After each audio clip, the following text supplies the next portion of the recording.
दोस्तों, जैसे कि आप जानते हैं कि समय समय पर युधिष्ठिर भगवान कृष्ण से एकादशी व्रत का महात्म्य व व्रत कथा पूछते रहते थे।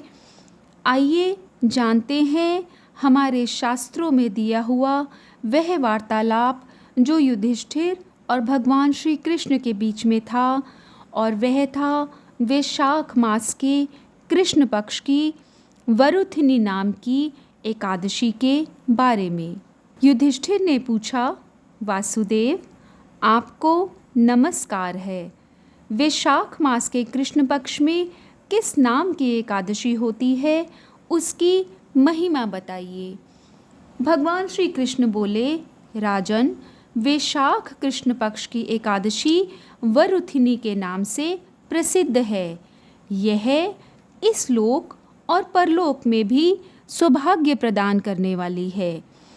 वरुथिनी के व्रत से ही सदा सौख्य का लाभ और पाप की हानि होती है। यह समस्त लोकों को भोग और मोक्ष प्रदान करने वाली है।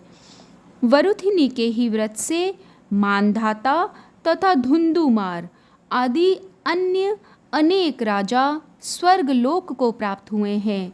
जो 10,000 वर्षों तक तपस्या करता है, उसके समान ही फल वरुथिनी के व्रत से भी मनुष्य प्राप्त कर लेता है।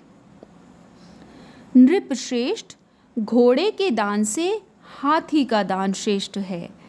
भूमि दान उससे भी बड़ा है। भूमि दान से भी अधिक महत्व तिल दान का है। तिल दान से बढ़कर स्वर्ण दान और स्वर्ण दान से बढ़कर अन्न दान है, क्योंकि देवता, पितर तथा मनुष्यों को अन्न से ही तृप्ति होती है। विद्वान पुरुषों ने कन्यादान को भी अन्नदान के समान ही बताया है। कन्यादान के तुल्य ही धेनु का दान है। यह साक्षात भगवान का कथन है। ऊपर बताए हुए सभी दानों से बड़ा विद्या दान है। मनुष्य वरुथिनी एकादशी का व्रत करके विद्या दान का भी फल प्राप्त कर लेता है। जो लोग पाप से मोहित होकर कन्या के धन से जीविका चलाते हैं, वे पुण्य का क्षय होने पर यातनामय नरक में जाते हैं। अतः सर्वथा प्रयत्न करके कन्या के धन से बचना चाहिए। उसे अपने काम में नहीं लाना चाहिए। जो अपनी शक्ति के अनुसार आभूषणों से विभूषित करके पवित्र भाव से कन्या का दान करता है, उसके पुण्य की संख्या बताने में चित्रगुप्त भी असमर्थ हैं। वरुथिनी एकादशी करके भी मनुष्य उसी के समान फल प्राप्त करता है। व्रत करने वाला वैष्णव पुरुष दशमी तिथि को कांस, उड़द, मसूर, चना, कोदो, शाक, मधु, दूसरे का अन्न, 2 बार भोजन तथा मैथुन, इन 10 वस्तुओं का परित्याग कर दे।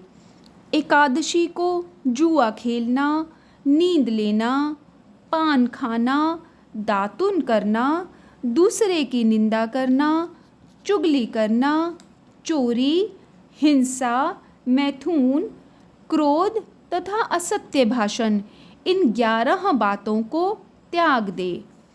द्वादशी को कांस, उड़द, शराब, मधु, तेल, पतितों से वार्तालाप, व्यायाम, परदेश गमन, 2 बार भोजन, मैथुन, बैल की पीठ पर सवारी और मसूर, इन 12 वस्तुओं का त्याग करे।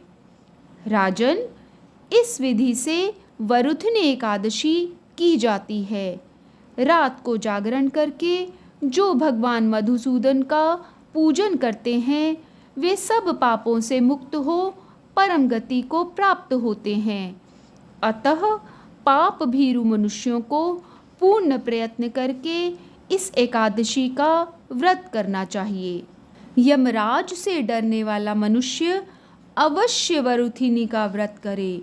राजन, इसके पढ़ने और सुनने से सहस्त्र गोदान का फल मिलता है और मनुष्य सब पापों से मुक्त होकर विष्णु लोक में प्रतिष्ठित होता है।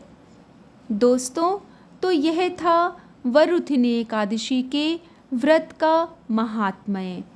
आइए हम सब मिलकर भगवान विष्णु से यह प्रार्थना करते हैं, उनकी वंदना करके यह कहते हैं कि हे प्रभु, हमसे वरुथिनी एकादशी का व्रत यथाविधि करवाइए और हमारे दुर्लभ मनुष्य जन्म को सफल बनाने के प्रयास को सफल कराइए।